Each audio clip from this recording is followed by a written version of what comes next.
Well, hello there. Didn't see you here. I'm Julia. I'm the office manager from KeokeN Interactive, and I'm also the one that's answering all your job applications. Over the last year, I've seen a lot of good applications and a lot of not so good applications. So I just want to give you a few tips from us how you can possibly be better in your applications. Please make sure that all of your links are visible, especially if you have a portfolio through Google Drive. Make sure that I don't have to ask for permission, but just share it with everyone that has the link. Make sure that your application reflects a little bit of the job description that we're looking for. You don't have to be the exact match, but we at least like to see that a little bit of what we are looking for is reflected in what you're doing.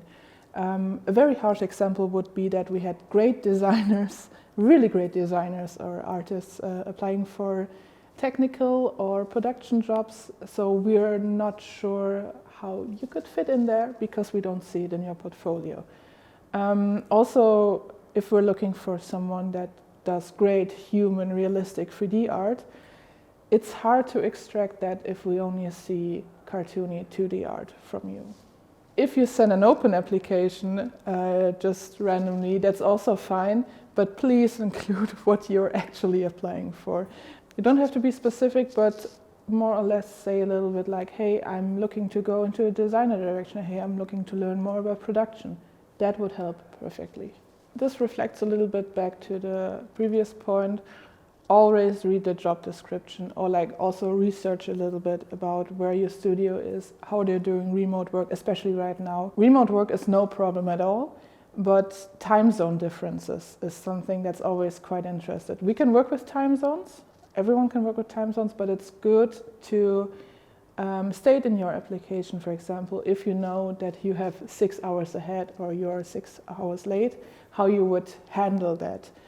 Make sure that we know that you can handle your time zones. The next tip from me would be to check or see if it's possible to find it out, which programs is a company working with.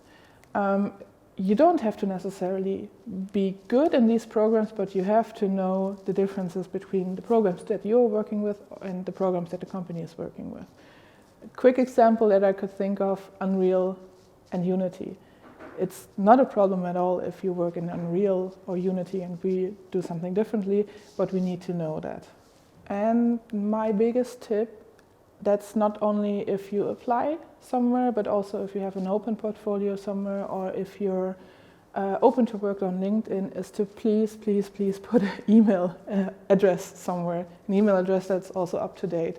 Because a lot of times, even when I get an application, and I want to answer them, the email comes back because you mistyped something, or the email address is just not in use anymore. But it's also very hard for me personally when I recruit someone or scout for someone and they have a really great portfolio and I would just love to get in contact with them, and then I don't find an email address, or I just find an email address that's like 6 years old where I'm not sure if this is real or not anymore. So my biggest tip is always make sure that the portfolio links are up to date, maybe also social media is up to date, and whenever you're open with your portfolio on which site, make sure there's a way to contact you.